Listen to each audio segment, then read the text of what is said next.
10 మందితో రండి, 10 పెంచుకుంటారన్రి, బలం బలగం అందరినీ తెచ్చుకోర్రి.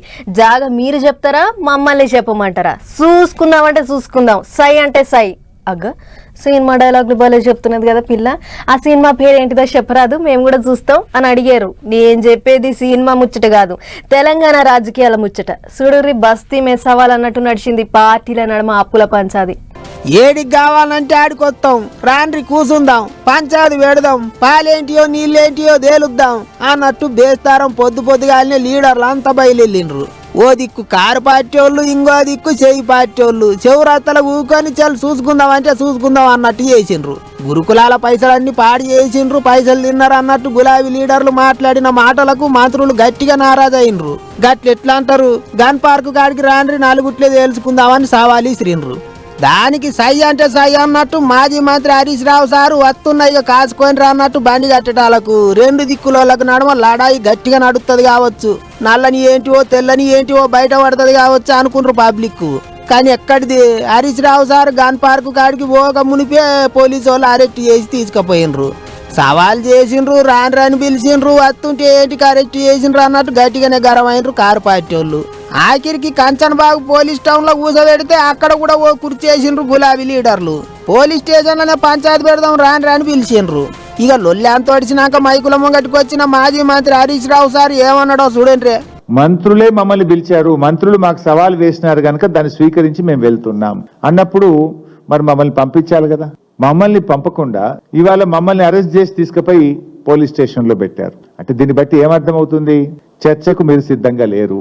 ఈ టెండర్లలో అవినీతి జరిగింది, ఈ టెండర్ల మీద చర్చ జరిగితే మీ అవినీతి మీ బండారం బయటపడుతుందని ఇవాళ మమ్మల్ని అరెస్ట్ చేసి మీరు తప్పించుకున్నారు. ఇక అది అట్లుంటే వస్తే మాజీ సీఎం రావాలి, లేకపోతే మాజీ మంత్రులన్నా రావాలి. వేరేతో మేము మాట్లాడడం అన్నట్టు గరమైనరు మంత్రులు. మేము బహిరంగ చర్చకు సిద్ధం, కానీ మాజీ మంత్రులు ప్రస్తుత శాసనసభ్యులు ఇదేం కండిషన్ కాదు. ఆర్ఎస్ ప్రవీణ్ కుమార్ ఐపీఎస్ అధికారి, నీ స్థాయిలో నీవు ఉంచుకోవాలి. ఎవడు కోనికిసుక అడిగితే జవాబు చెప్పడానికి మేము రాజ్యాంగంలో ప్రమాణం చేయలే.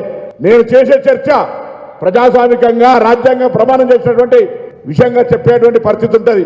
మొత్తం కొనుగోలు కూడా పప్పు దినుసులతో సహా అన్ని రకాల వస్తువులు కొంటే కూడా 2,000 కోట్ల రూపాయల టెండర్ కాదు. నువ్వు 2,000 కోట్ల రూపాయల అవినీతి జరిగిందంటూ. ఇంకో మంత్రి అడ్లూరి లక్ష్మణ్ సారు కూడా గట్టిగానే ఆరుసుకున్నాడు. అమరవీరుల స్తూపం కాడ 2 గంటలు ఊకున్నాం, ఎవరు రాకనే పోయిరి అన్నట్టు మాట్లాడిండు.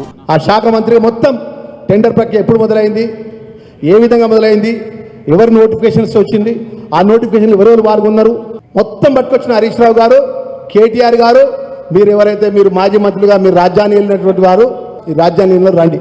మాట మాట్లాడితే కేటీఆర్ మాట్లాడతారు బహిరంగ చర్చ. నువ్వైతే బహిరంగ చర్చ మీ ఆయన రమ్మని రాదు. అసెంబ్లీకి వచ్చి నోటీస్ ఇచ్చి 9.5 సంవత్సరాల లోపల మీరు చేసిన పాపాల చిట్ట, ఈ 2.5 సంవత్సరాల లోపల గౌరవ ముఖ్యమంత్రి ప్రజాపాలన లోపల చేసిన అభివృద్ధి కార్యక్రమంలో చర్చ గట్లా అయింది. గురుకులాలల్లో ఏమైంది ఏం కథ అనేది తెలుస్తుంది కావచ్చు. ఒకవేళ పైసలు తింటే ఎన్ని పైసలు తిన్నారో లెక్క చెప్తారు కావచ్చు. అటువంటిది ఏం లేకపోతే ఎగస్ పార్టీ వాళ్ళ ముచ్చట్లన్నీ తప్పని తేలుతుంది కావచ్చు అని పబ్లిక్ అంతా ఎదురు చూసిండ్రు. కానీ ఉత్త లోటపీట తప్ప ఏమిటికి ఏమి తేలకనే పాయే కదా అనుకుంటారు జనాలు. ఊరిచ్చి ఊసూరు మానిపించిరి సార్లు అనుకుంటున్నారట ఇంగితమంది. చూసిరు కదా, గన్ పార్క్ కాడ రచ్చ గట్టిగా నడిచింది. అట్లనే తెలంగాణ భవన్ కాడ ఇంకో తీరుగా రక్తి కట్టింది రాజకీయం. పాండ్రి గా ముచ్చట కూడా ఒక్కసారి అరుసుకునొద్దాం. గన్ పార్కు కాడ గురుకులాల మీద కిరికిరి నడిస్తే తెలంగాణ భవన్ కాడ అప్పుల మీద నడిచింది లాడాయి. కారు పార్టీ వాళ్ళ సర్కారు ఉన్నప్పుడు 10 ఏళ్లలో ఎన్ని అప్పులు చేసిండ్రు ఏం కథ అనేది ఆఫీస్ కాడికే వచ్చి మీ లెక్కేందో తేలుస్తా అని మంత్రి జూపల్లి సారు సవాల్ ఇసిరేటాలకు గులాబీ లీడర్లు తెలంగాణ భవన్ లో ఓ కుర్చేసి మంత్రి సారు రావాలి అని పిలిచిండ్రు. ఎవళ్ళెన్ని అప్పులు చేసిండ్రు ఏం కథ అనేది నలుగుట్లే కూకొని కుండవల కొడదాం అన్నట్లు మాట్లాడిండ్రు. ఇదే ముచ్చట మీద గన్ పార్క్ కాడ జూపల్లి సారును పోయి అడిగితే ఏమన్నాడో చూడండి తోల్తా. నేను అన్న మాటకు నేను కట్టుబడి ఉన్నా. మరి ఏ దేవాలయానికి వస్తారు? నేను చెప్పిన ఇవన్నీ చేసింది ఎవరు? కేసీఆర్. మరి కేసీఆర్ నోటి నుంచి లేదు నేను 8 లక్షల కోట్ల రూపాయలు, అంతకుముందు 72,000 కోట్లను, ఇలా 7,30,000 కోట్ల అప్పు చేయలేదని కేసీఆర్ మాట చెప్పండి. నేను ఇప్పటికి కూడా నేను అన్న మాటకు నేను కట్టుబడి ఉన్నా. నేను రాజీనామా చేయడానికి సిద్ధంగా ఉన్నా కాదన్నట్టు గన్నిగానం అప్పులు చేయలేదని మాజీ సీఎం కేసీఆర్ సార్ను వచ్చి చెప్పుమనుండ్రి అన్నట్టు మాట్లాడిండు మంత్రి సారు. ఇంకో దిక్కు పార్టీ ఆఫీసులో కుర్చేసి వస్తే చెల్లబట్ట కప్పుదామని అంత తయారుగా పెట్టుకుంటే మంత్రి సారు రాకనే పాయే అన్నట్టు మాట్లాడినరు గులాబీ లీడర్లు. జూపల్లి కృష్ణారావు గారిని అసలు అడిగింది ఎవడు? నేను మళ్ళీ చెప్తా ఉన్నా, మేము సవాల్ చేసింది రేవంత్ రెడ్డి గారిని లేదా రాహుల్ గాంధీ గారు ఎవరు వస్తారో చెప్పండి అన్నాం. వాళ్ళిద్దరూ కాకుండా సందట్లో సడేమియా నువ్వే దూరి నేను వస్తా 11 గంటలకు తెలంగాణ భవన్ కొని డైలాగులు కొడుతీవి, ఇప్పుడు పారిపోతీవి, ఇప్పుడు మళ్ళీ గన్ పార్క్ అంటివి, నేను ఆడికి వస్తా అంటే అరెస్ట్ చేయించబడుతుంది, మళ్ళీ మీదికెళ్ళి ఇప్పుడు కేసీఆర్ గారు రావాలా?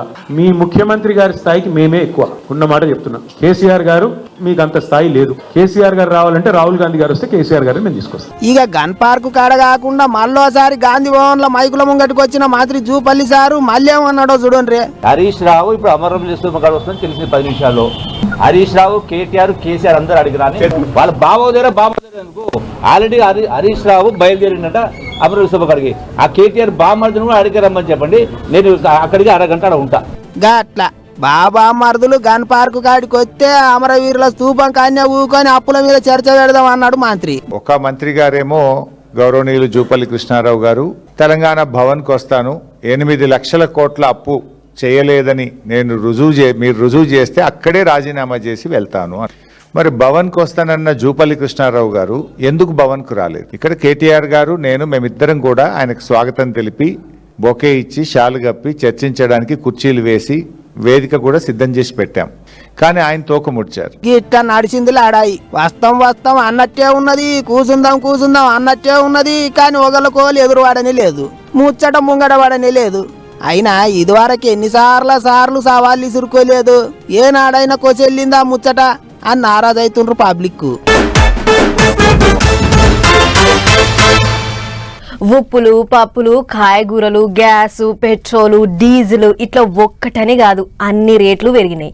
ఒకప్పుడు 100, 200 పెట్టుకొని పోతే బస్తా నిండా సామాన్లు వచ్చేవి. కానీ ఇప్పుడు 500 కాగితం పట్టుకొని పోతే అంత గాలి అవుతుంది. అన్నిటికీ మించి కాయకిలు వేసుకొని బతికే పేద పబ్లిక్ మస్తు పరిశాన్ అవుతుర్రు. అందుకే కరువు పనికి కూలి పైసలు పెంచిర్రట సెంటర్ వాళ్ళు. మరి ఎంత పెంచిర్రు, ఏం కథ చూద్దాం. తొలుత పనికి ఆహార పథకం అంటుండే, దాన్నే సెంటర్ల చేయి పార్టీ వాళ్ళు ఉండగా గాంధీ తాత పేరు మీద ఉపాధి హామీ పథకం అని పేరు మార్చిండ్రు. ఇక ఇప్పుడు సెంటర్లు ఉన్న పువ్వు పార్టీ వాళ్ళు గాదీనికే Viksit Bharat guarantee for Rozgar and Ajeevika mission Gramin అని కొత్త పేరు పెట్టిండ్రు. అవన్నీ అవగానే మనమైతే ముద్దుగా కరువు పని అని పిలుచుకుంటుంటాం. ఇక చట్టంలో మార్పులు చేర్పులు చేసిండ్రు కాబట్టి ఇప్పటి సంది 100 దినాలు కాదు, ఏట 125 దినాలు పని ఇస్తారట. కూలి పైసలు కూడా పెంచిండ్రు. రోజుకు 300 నుంచి 409 రూపాయల దాకా ఇస్తారట.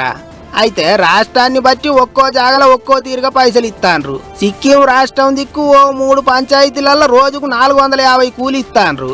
తమిళనాడులో 345, పుదుచ్చేరిలో 347 రూపాయలు చేసిండ్రు. ఇక ఏపీలో ఇది వరకు కరువు పనికి పోతే రోజుకు 307 రూపాయలు కూలీ ఇచ్చేది. ఇప్పుడు 5 రూపాయలు పెంచి మొత్తం 312 రూపాయలు చేసిండ్రు. అన్యవగాని తెలంగాణలోనే ఇది వరకు 307 రూపాయలు ఇస్తుంటే ఒక్కటే రూపాయి పెంచి దాన్ని 308 చేసిండ్రు. అందుకే మస్తు నారాజ్ అవుతుండ్రు పబ్లిక్. ఇక అది అట్లుంటే ఏపీలో విబిజీ రామ్జీ పథకాన్ని చాలు చేయనికే CM sir, deputy CM sir, centre మంత్రి శివరాజ్ సింగ్ సారు అంతా కలిసి తిరుపతి దిక్కు పెద్ద మీటింగ్ పెట్టిండ్రు. 3 సార్లు కరువు పనికి పోయినట్టు పాలుగాందుకొని పోట్లు పొడిచిండ్రు. అటెనక ముచ్చట్లు కూడా జోరుగా నడిచినాయి. చూడండి ముఖ్యమంత్రి సార్ ఏమన్నాడో. ఇది శుభ పరిణామం. ఇది నేను భారంగా భావించడం లేదు, బాధ్యతగా భావిస్తున్నా. దీనివల్ల 7,000 కోట్ల రూపాయలు ఖర్చు పెట్టేది ఇప్పుడు 11,000 కోట్ల రూపాయలు ఖర్చు పెట్టే పరిస్థితికి వస్తున్నాం.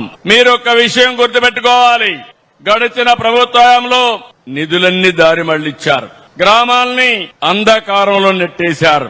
2 ఏళ్లలో పవన్ కళ్యాణ్ గారి ఆధ్వర్యంలో గ్రామాల్లో పెద్ద ఎత్తున అభివృద్ధి జరిగింది. ఏపీలో కరువు పని పథకానికి సెంటర్ వాళ్ళు 7,700 కోట్లు ఇస్తుంటే సొంతంగా 4,000 కోట్ల దాకా ఖర్చు పెట్టుకుంటున్నారట. మొత్తం 11,000 కోట్ల దాకా ఇస్తున్నారట. అంత మంచిగానే ఉన్నది కానీ తెలంగాణలోనే 1 రూపాయి పెరుగుడైంది అని కోపానికి వస్తుండ్రు చాలా మంది. సెంటర్ వాళ్ళను గట్టిగా అడగాలి అని అంటుండ్రు ఇంగింతమంది. కయ్యానికైనా వెయ్యానికైనా సమవుజ్జీలు ఉండాలి అంటుంటారు. అట్లనే రాజకీయాలలో కూడా అధికార పార్టీలు ఎంత గట్టిగా ఉంటారో ప్రతిపక్షం కూడా అంతే గట్టిగా ఉండాలి. అట్లా సరి సమానంగా ఉంటేనే పనులేమన్నా ముంగడ పడతాయి, లేకపోతే అంతా ఒంటెద్దు పోకడ లెక్క తయారవుతుంది అన్నట్టు ఆ పంచాదులు ఆ ముచ్చట్లు చూస్తుంటే ఏపీల పంక పార్టీలు మళ్ళా జోరు అనిపిస్తున్నది. పాండ్రి వాళ్ళ కథ ఏందో చూద్దాం. మొన్నటిదాకా సప్పసప్పగానే ఉన్నారు కానీ ఇప్పుడు బలం మందు తాగినట్టే చేస్తాండ్రు ఏపీలో పంక పార్టీ వాళ్ళు. లీడర్లంతా చిన్నగా మెల్లగా మోక మీదకి వస్తుండ్రు. మొదం ఏదో పంచాది మోపు చేస్తూనే ఉన్నారు. మాజీ సీఎం జగన్ సార్ సుత మైకుల ముంగట్టుకు వచ్చి ఆయవన్న ముచ్చట్లు చెప్తున్నాడు. గిట్లనే గా కృష్ణలంక సిఐ నాగరాజు ఏవచ్చే క్రాంతి కుమార్ అనేట ఆయన జీవి తీసుకున్నాడని చెప్తాండ్రు కదా. ఆగో గా క్రాంతి కుమార్ ఇంటి వాళ్ళకి ధైర్యం చెప్పనీకి పోయిండు మాజీ ముఖ్యమంత్రి. చూడండి ఏమన్నాడో. ఈ 8 సంవత్సరాలుగా టాక్సీ తోలుకుంటా ఉన్నాడు, ఎటువంటి చిన్న చిత్కా కేసులు కూడా లేవు. మరి ఎందుకు అలాంటి పిల్లాడిని బలవంతంగా పోలీస్ స్టేషన్కు రోజు రమ్మని చెప్పి హరాస్ చేయడం? గత 3 నెలలుగా ఆ పిల్లాడిని హరాస్ చేస్తూ ఆ హరాస్మెంట్ చేయడమే కాకుండా ఆ హరాస్మెంట్ తట్టుకోలేక ఆ పిల్లాడు చనిపోయి ఆత్మహత్య చేసుకునే అంత దూరం ఆ హరాస్మెంట్ చేయడం మొదలు పెడితే నిజంగా వ్యవస్థ అన్నది, పోలీస్ వ్యవస్థ అన్నది ఎలా దిగజారిపోయింది అని చెప్పడానికి ఇవి నిదర్శనం. ఇక అట్లుంటే బుధవారం నాడు మాట్లాడుకుంటా మావిగానే ఏపీకి రాజధాని గా ముచ్చట చెప్పే ఎలక్షన్లకు పోతాం అన్నాడు కదా జగన్ సారు. అట్లనే రాజధాని మీద బేస్తారం ఏమన్నాడో చూడండి. అమరావతి అనేది కాదు మన రాజధాని, సోకాల్ విజయవాడ మన రాజధాని. వాస్తవం చెప్పాలి, అందరం ఇక్కడే ఉంటాం. కళ్ళెదిటే పోలీస్ స్టేషన్, కళ్ళెదిటే సిపి, కళ్ళెదిటే డీజీపీ, కళ్ళెదిటే ముఖ్యమంత్రి, కళ్ళెదిటే home ministers office. Sri Lanka police station వచ్చే పరిధి కూడా డైరెక్ట్ గా సిపి పరిధి. గిట్లా మళ్ళోసారి అమరావతి రాజధాని కాదన్నట్టు చెప్పుకొచ్చిండు సారు. ఇంకో దిక్కు ఎవరెన్ని ముచ్చట్లు చెప్పినా ఏపీకి రాజధాని అమరావతి, దాన్ని ఎవ్వరు ముట్టుకోలేరు అన్నట్టు మాట్లాడిండు సీఎం చంద్రబాబు సారు. ఎవరు ఎన్ని మాట్లాడినా అమరావతి దేవతల రాజధాని. వెంకటేశ్వర స్వామి ఇక్కడే ఉన్నాడు, కలియుగ దేవుడు. ఆయనే అన్ని చూసుకుంటాడు. అమరావతి ఆపడం ఎవడి తరము కాదని మరొక్కసారి మీ అందరికి విజ్ఞప్తి చేస్తున్నా. కాదన్నట్టు సీఎం సారు ముచ్చట్లు, మాజీ సీఎం ముచ్చట్లు చూస్తుంటే ఎలక్షన్లు అప్పుడు కాదు అమరావతికి మావిగా అనుకున్నాడమో పోటీ ఇప్పుడే చాలా అయినట్టుంది అనుకుంటారు చాలా మంది. అంత చూస్తుంటేనైతే పోత రాజధాని ముచ్చట్లు గట్టిగానే రగిలేటట్టున్నాయి అనుకుంటారు ఇంగింతమంది. పోలవరం ప్రాజెక్ట్ అవుతుందా చూస్తామా అని అనుకుర్రు చాలా మంది. కానీ కూటమి సర్కారు వాళ్ళు వచ్చినాక యమ్మ రువ్వడి మీద పనులు చేయిస్తుర్రు. ముఖ్యమంత్రి, నీళ్ల మంత్రి తాపకోసారి ప్రాజెక్టు కాడికి పోయి అందరినీ పరుగులు పెట్టిస్తుర్రు. గోదావరి పుష్కరాలకు గేట్లు ఎత్తాల్సిందే అన్నట్టు తయారవుతుర్రు. అయితే ఇంకో కొత్త ముచ్చట ఏంటిదంటే మీరజుడు అబ్బర బిడ్డో, కూటమి సర్కార్ ముందు చూపు చాలా ముద్దుగుంది కదా. ఓ దిక్కు పోలవరం ప్రాజెక్టు పనులు రువ్వడి మీద నడుస్తుంటే ఇంకో దిక్కు అదే ప్రాజెక్టును పబ్లిక్ అంతా బండ్లు కట్టుకొచ్చి చూసేటట్టు టూరిజం జాగా లెక్క ఎలుగుల చేయాలని చూస్తుర్రు. ఇగో నీళ్ల మంత్రి నిమ్మల సారు అమరావతిలో ఆఫీసర్లతోని నిమ్మలంగా కూర్చొని మాట ముచ్చట్లు చేసిండట. జపాన్ దేశం కంపెనీలతోని ప్లానింగ్లు కూడా గీచిర్రట. పోలవరం ప్రాజెక్టుకి సంబంధించి ఒక గోదావరి హెరిటేజ్ తెలిసేటువంటి విధంగా ఒక వాటర్ స్పోర్ట్స్, ఒక టెంపుల్ టూరిజం, ఒక రిసార్ట్స్, ఒక హట్స్, ఒక ట్రక్కింగ్, ఇట్లా అమ్యూజ్మెంట్, ఒక రోప్వే, ఇట్లా అన్ని రకాలుగా భవిష్యత్తులో పోలవరం ప్రాజెక్టు ఒక హబ్గా, ఒక టూరిజం హబ్గా మలచాలనేటువంటి చంద్రబాబు నాయుడు గారి యొక్క ఆదేశాల ప్రకారం ఈరోజు ఈ రివ్యూ జరిపి చూసిరు కదా. ఉత్తప్పుడే 58 గేట్లతోని అబ్బా భలే గట్టిరు ప్రాజెక్టు అనిపిస్తుంటది. దాన్ని ఇప్పుడు చుట్టుముట్టు పార్కులు గట్టి ఈగింత చూడముచ్చటగా తయారు చేస్తారట. ఇక జపానోళ్ళు గీసిన ప్లానింగ్లు సర్కారోళ్లకు పసంద్ అయ్యేటట్టు ఉన్నాయట. సీఎం సార్ కు చూపియాలే అన్నట్టు మాట్లాడిండు నీళ్ల మంత్రి. పెద్ద సార్ కూడా అట్లయితే అట్లనే కానియుర్రి అని అన్నాడట. అచ్చం జపాన్ లెక్క తయారైతుందో మరి పోలవరం చూడాలే. గంతే కాదు లో, పోలవరం కాడికించి పాపికొండలు, అటుకించి భద్రాచలం, అట్లట్లా అన్ని జాగాలు తిరిగేటట్టు తీరొక్క సౌలతులు చేస్తారట. 1 కాదు 2 కాదు 10,000 ఎకరాలల్లా పెద్ద టూరిజం జాగా లెక్క మారుస్తారట. మరిగా పనులు ఎప్పటి సంధి చాలు చేస్తారో ఎట్లెట్లా ముంగట పడుతుందో గాని అన్ని అనుకున్నట్టే అయితే మాత్రం పోత పోలవరం అందాలు చూడనీకే 2 కళ్ళు సరిపోవు కావచ్చు అని అనుకుంటుర్రు పబ్లిక్. మొన్న ఎండాకాలంలో బగ్గ ఎండలు కొట్టి జనం అంతా కింద మీద అయ్యిర్రు. అగడుకు ఓపలేక జర్రసేపు నీళ్ళల్లో ఆడొద్దాం అనుకుంటే ఒక్క కుంటలో కూడా నీళ్లు లేవాయే. అందుకే అప్పుడు చేద్దాం అనుకున్న సంబురాన్ని వానాకాలంలో చేయాలని చూస్తుంటారు చాలా మంది. అగో అసొంటోళ్ళ కోసం ఓ మంచి ముచ్చట పట్టుకొచ్చిన, ఆలస్యం చేయకుండా చూడుర్రి.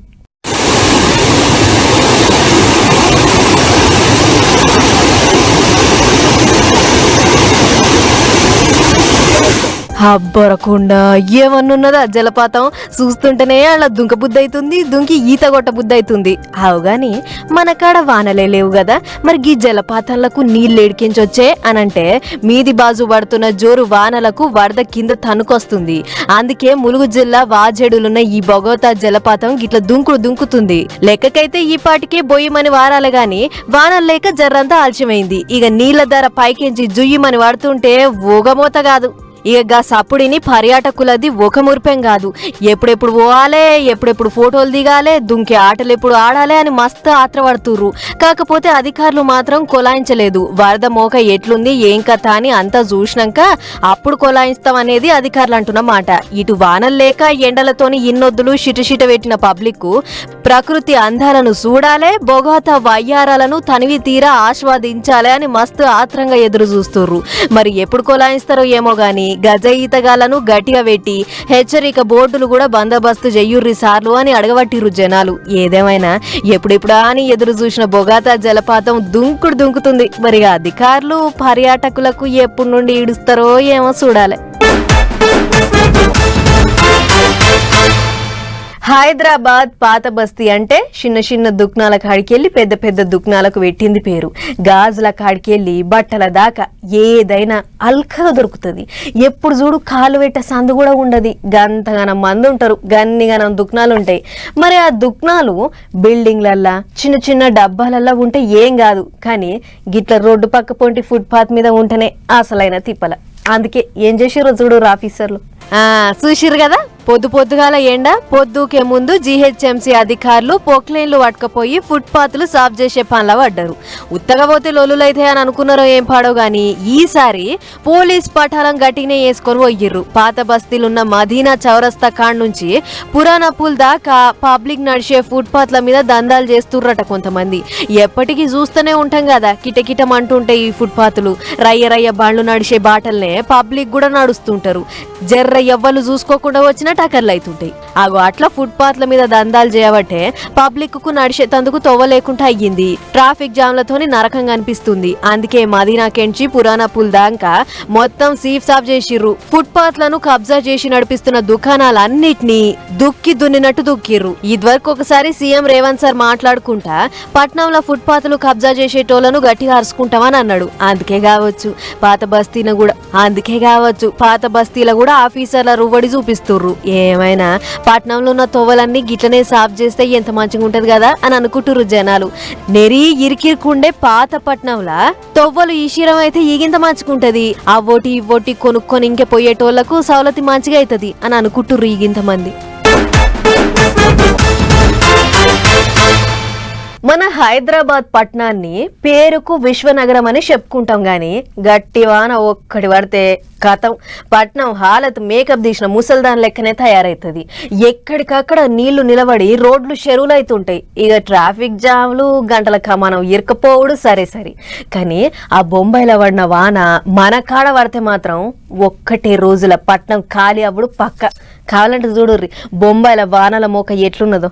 దేశ ఆర్థిక రాజధాని ఆనలకు ఆగమైంది.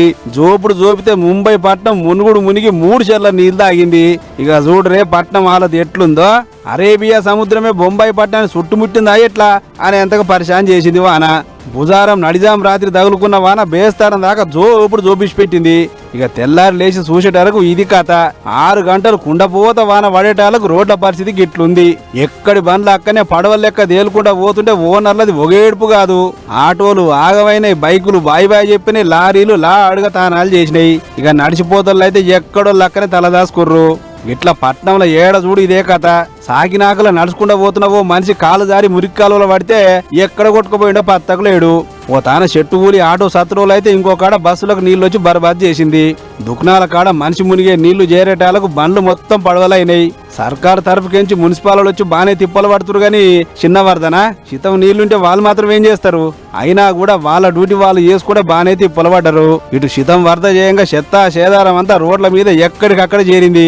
దీంతో ఈగలు దోమలు జిబ్బుమని ఆలి లేందో రోగాలు వస్తాయా ఎట్లా అని పరిశాన్ అవుతురు పబ్లిక్. మొత్తానికి జోరు వానలతోని ఒకదాన పరిశాన్ ఉంటే మోతాదు పట్టకాడ పొలగాన్ల దుంకులాటలు కనబడ్డాయి.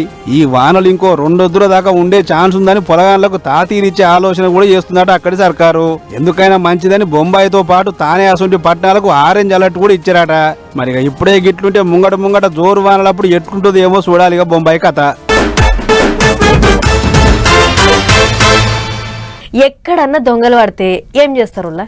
ఇంటి తాళం బగలగొట్టి బీరువాను సత్యనాశ్ చేసి అందులో సొమ్ములు ఎత్తుకపోతారు. గా ఎంకులాటల బట్టలు బాతలు అన్ని షిల్లం కొల్లం చేస్తారు దొంగలు. ఇది మామూలుగా ఎప్పుడు జరిగేదే. కానీ ఆ నెల్లూరు జిల్లాలో ఓ ఇచ్చంతరమైన దొంగతనం అయ్యింది. మరి వచ్చిన దొంగలు ఏం చేసిర్రు, ఎందుకు ఈ ముచ్చట మన పటాస్ వార్తల్లోకి ఎక్కిందో మీరే చూడరు. వేసిన తాళం వేసినట్టే ఉంది, ఇంట్లున్న సొమ్ములు మాయమైనాయి. ఎంత ఇచ్చంతరమైన దొంగతనం అయిందో చూడురే. అసలు ముచ్చట ఏంటంటే ఈ అన్న పేరు ఫజలు, నెల్లూరు జిల్లా ఉదయగిరి వీళ్ళ సొంతూరు. అయితే సినిమా హాల్ కాలనీలున్న వీళ్ళింట్లో ఓ వెరైటీ దొంగతనం అయింది. మామూలుగా అందరి ఇండ్ల గల్ల గురిగిలు పెట్టుకొని అందులో పైసలు వేస్తుంటారు కదా, అగో అట్లనే వీళ్ళు సుత ఓ గల్లా గురిగి పెట్టుకుని అందులో రోజుకిన్ని పైసలు వేస్తురాట. మరి ఈ ముచ్చట ఎవడు కనిపెట్టిండో ఏం పడో గాని ఇంటి మీద పడి బీర్వాను సత్రోలు చేసి గల్ల గురిగిలు ఉన్న పైసలు ఎత్తుకపోయిర్రు. మీదంగా గల్ల గురిగిని కొట్టేసినట్టు అనుమానం రావద్దని దాని జాగల కొత్త గల్లా గురిగి తెచ్చిపెట్టిరాట. అంతేనాయా ఫజల్ భాయ్? వేసినట్టు తాను వేసినట్టు ఉంది సార్. లోపల హుండి మార్చారు సార్. అంటే పాత హుండి చేసి కొత్త హుండి పెట్టేశారు. నేను డౌట్ వచ్చి పగల కొడితే దాంట్లో రూపాయి లేదు. సామాను గందరగోళంగా ఉంది. ఎవరు వచ్చినట్టు ఉన్నారు సార్. అది దొంగోడు ఎంత తెలివితోనుండు చూడు. యాదవ్ వీధులున్న వీళ్ళ చుట్టాలింటికి పోయొచ్చేటాలకు ఈ కథ ఏందట. గురికి వలగొచ్చి అందులో 40,000 రూపాయలు ఎత్తుకపోయారు. ఇంత అనుమానం రాకుండా ఎవరు దొంగతనం చేసిరు జర మీరే కనిపెట్టారా సారు అని ఫిర్యాదు చేస్తే కేసు కట్టిన కాకీలు ఎంకులాట సురువు చేసిరు దొంగ కోసం. ఇది ఇట్లుంటే ఇటు మన తెలంగాణలో ఇంకో కథ. జగిత్యాల జిల్లా ధర్మపురి పట్టణంలో ఓనరోలు ఇంటికి తాళం వేసిపోయి పైన వండరాట. మరి ఈ లఘు ఏ దొంగోడు కనిపెట్టిండో ఏమో గాని ఇంట్లో పడి 2 తులాల బంగారు గొలుసు 10 తులాల ఎండి గొలుసులు ఎత్తుకపోయిర్రు. ఇక తెల్లారి లేచొచ్చి చూస్తే ఏముంది, సంచులు వించులు అన్ని చదిరున్నాయి. ఏందబ్బా అని అనుమానం వచ్చి చూస్తే దొంగతనం అయిందని తేలిందట. సీన్ కట్ చేస్తే లబ్బ మొత్తుకుంటూ పోయి ఫిర్యాదు ఇస్తే దొంగ ఎవడో కనిపెట్టే పనులున్నారు పోలీసులు. కాబట్టి ప్రజలారా మీ సొమ్ములకు మీరే బాధ్యత. పైలం మరి.